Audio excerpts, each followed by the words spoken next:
आपका। आज हम आपके सामने लेकर के आए हैं कक्षा 9 गद्य खंड में पाठ है दो बैलों की कथा। ये आपका क्षितिज भाग एक कोर्स ए का है पाठ्यक्रम है, जिसमें आपका पहला पाठ है दो बैलों की कथा। दो बैलों की कथा के हमारे लेखक हैं मुंशी प्रेमचंद जी। सम्राट शिरोमणि उपन्यासकार कहलाए जाने वाले मुंशी प्रेमचंद जी ने यह दो बैलों की कथा कहानी के रूप में यहाँ पे लिखा है इस हमारे पाठ्यक्रम में। तो आइए हम बच्चों चलते हैं। सबसे पहले आपको अपने प्रेमचंद के बारे में आपको जानकारी दे दें। प्रेमचंद हिंदी साहित्य में उपन्यास सम्राट के नाम से मशहूर प्रेमचंद जी का जन्म वाराणसी के निकट लमही नामक स्थान पर सन 1880 में हुआ था। इनके पिता का नाम अजायब राय था तथा माता का नाम आनंदी देवी था और प्रेमचंद जी के बचपन का नाम भी धनपत राय था। बचपन में ही इनके पिता की मृत्यु हो जाने के कारण घर की सारी जिम्मेदारी इनके कंधों पर आ गई। वे 10वीं पास करते ही प्राइमरी स्कूल में शिक्षक बन गए। जब इनके घर की जिम्मेदारी इनके ऊपर आ गई तो आर्थिक कमी होने लगी, तो उस आर्थिक कमी को पूरा करने के लिए वे कक्षा 10 ही पास कर पाए। उसके बाद ही ये प्राइमरी स्कूल में एक शिक्षक बन गए और पढ़ाने लगे। नौकरी करते हुए ही इन्होंने बीए पास किया और उसके पश्चात इनकी नियुक्ति इंस्पेक्टर के रूप में हुई और स्कूल इंस्पेक्टर के रूप में हुई। पर गांधी जी के आंदोलन से प्रभावित होकर उन्होंने नौकरी त्याग दी। उस समय हमारा भारत परतंत्र था और गांधी जी ने जो आंदोलन छेड़ा था भारत को आज़ादी दिलाने के लिए, तो उनके इस आंदोलन को देखते हुए हमारे मुंशी प्रेमचंद जी ने वो स्कूल इंस्पेक्टर की नौकरी का परित्याग किया और उन्होंने उनके साथ सन 1920 में असहयोग आंदोलन में उनका साथ दिया। गांधी जी का साथ उन्होंने पूरी तरह से दिया। इसके बाद इन्होंने क्या किया, लेखन कार्य के प्रति समर्पित हो गए और ये लिखने लगे। ये महान साहित्यकार कहे जाते हैं।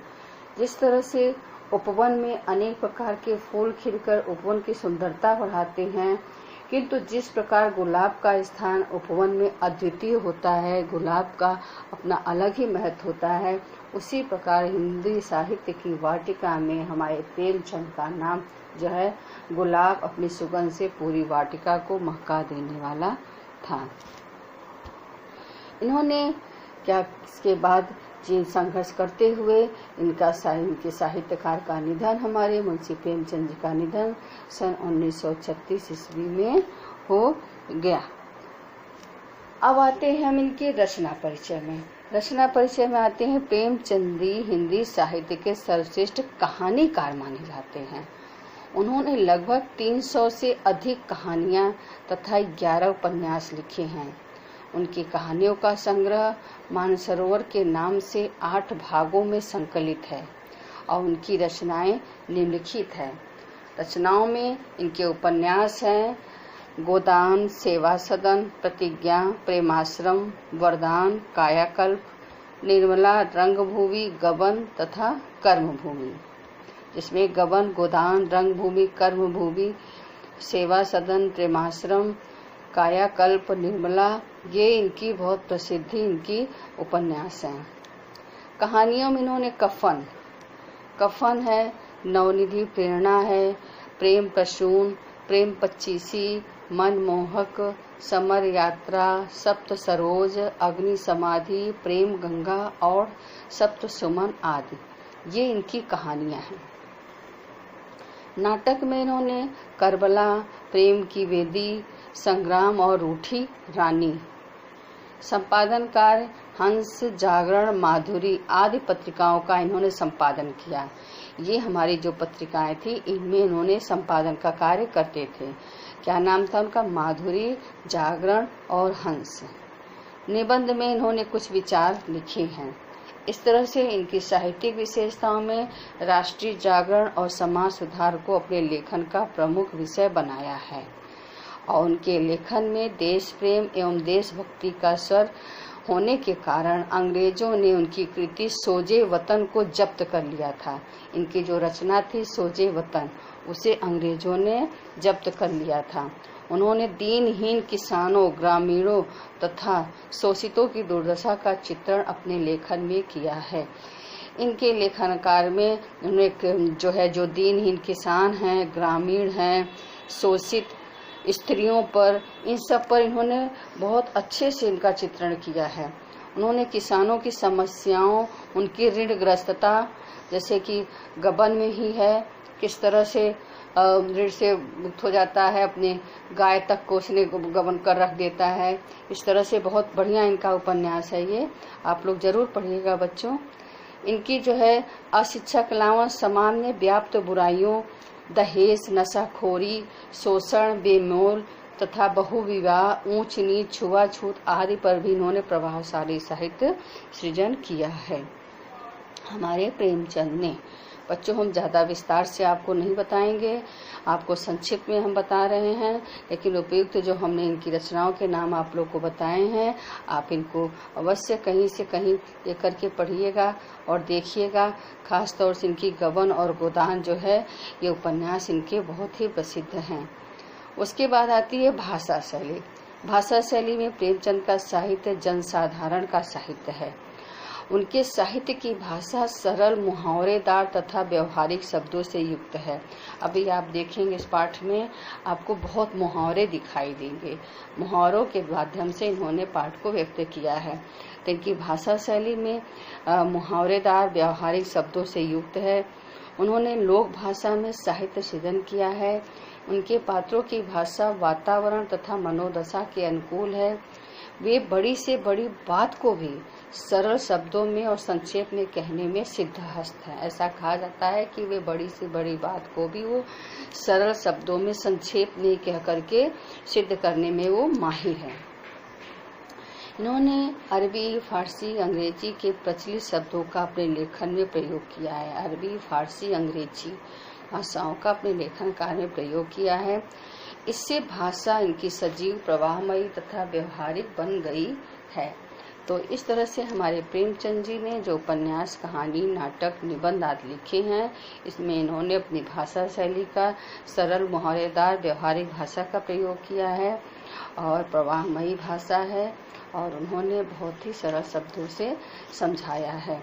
और इनकी साहित्यिक विशेषताओं में इन्होंने अधिकतर इनकी दीनहीन किसानों, ग्रामीणों, बुराइयों, नशाखोरी, बेमेल विवाह, ऊंच नीच, छुआछूत आदि की भावना का इन्होंने वर्णन किया है। चल, तो ये हुआ हमारे लेखक परिचय के विषय में आपको हमने बच्चों बताया। अब जो हमारा पाठ का शीर्षक है वो है दो बैलों की कथा। दो बैलों की कथा जो है की गणना प्रेमचंद की कहानियों में की जाती है। अब आते हैं हम पाठ के सारांश की ओर। तो इस कहानी के माध्यम से लेखक ने कृषक समाज और पशुओं के भावनात्मक संबंध का वर्णन किया है। कृषक समाज जो खेतीहर होते हैं, जो गांव में अपनी खेती के लिए बैल रखे रहते हैं और बैल से खेती करते हैं, गाय आज जानवर जो पालतू पाले रहते हैं, उनके साथ भावनात्मक संबंध क्या होता है, क्या जुड़ा होता है। हम जानते हैं कि अब जानवर मूक होते हैं, वो बोलते नहीं हैं, तो कुछ किसान क्या करते हैं उनके साथ जो है उनकी पीड़ा को समझ नहीं पाते हैं, और कुछ होते हैं वो उनकी पीड़ा को समझते हैं। इन्हीं भावनाओं का यहाँ पर इन्होंने बहुत अच्छे ढंग से वर्णन किया है। इनके इस दो बैल हैं, उनके नाम है हीरा और मोती। दोनों बैल सीधे साधे हैं। वे आज़ादी के लिए बार बार संघर्ष करते हैं और अंत में वे आज़ादी पा ही लेते हैं। इस तरह परोक्ष रूप से यह कहानी आज़ादी के आंदोलन की भावना से जुड़ी हुई है। जैसे कि आप जानते हैं कि लेखक हमारे उस समय के आज़ादी के आंदोलन के समय के लेखक हैं, तो उन्होंने अपने नज़दीक से देखा था कि आज़ादी पाने के लिए कितना कुछ हमारे स्वतंत्रता सेनानियों ने किया, त्याग किया। तो यहाँ पर उन्होंने उनके माध्यम से दो बैलों के ऊपर ये यहाँ पर दर्शा रहे हैं। अब आते हैं हम पाठ के सारांश के ऊपर। आपको अभी हमने सम्मिलित बताया कि 2 बैल कौन थे, 2 बैलों के बारे में बताया कि दोनों बैलों के नाम हीरा और मोती हैं, और इन बैलों के माध्यम से वे उनके लिए बता रहे हैं कि जो है आज़ादी के लिए जो बार बार संघर्ष करते हैं और अंत में विजय पा ही लेते हैं। और तथा परोक्ष रूप से यह कहानी आज़ादी के आंदोलन से जुड़ी हुई है। अब आते हैं हम अपने आप की पाठ के सारांश की तरफ। तो सबसे पहले इन्होंने बताया है जानवरों में गधे को सबसे बुद्धिहीन प्राणी माना जाता है। इसका कारण है उसका सीधापन और सहनशीलता। हम कहते हैं ना कि गधा बहुत सीधा होता है, तुम उदाहरण देते हैं किसी को, तुम गधे हो क्या, गधे की तरह मत व्यवहार करो।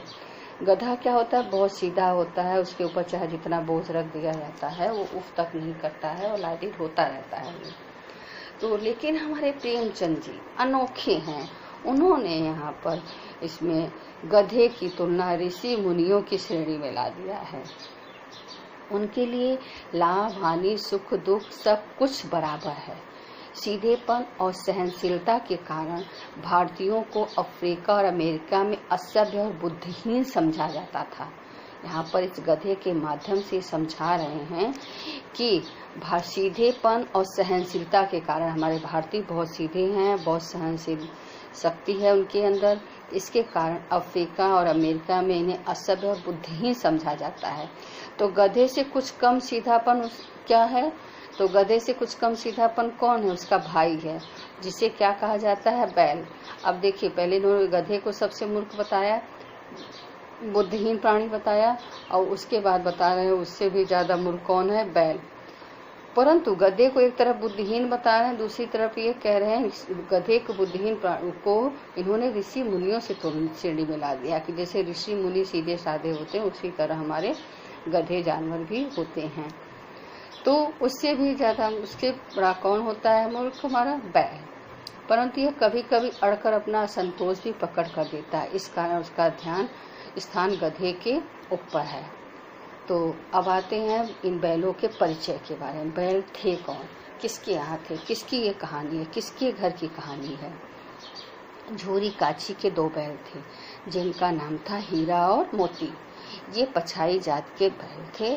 पछाई एक जाति होती है बैलों की, जो पछाई जात के ये बैल थे, और ये बड़े लंबे चौड़े डील ढोल वाले सुंदर, काम में चौकस थे, और दोनों में इतनी घनिष्ठता थी कि एक दूसरे के मन की बातों का अनुमान लगा लेते थे, और वे साथ साथ रहते, खाते और विनोद के भाव में, विनोद मतलब प्रसन्नता के भाव में, कभी कभी सींग भी मिला दिया करते थे।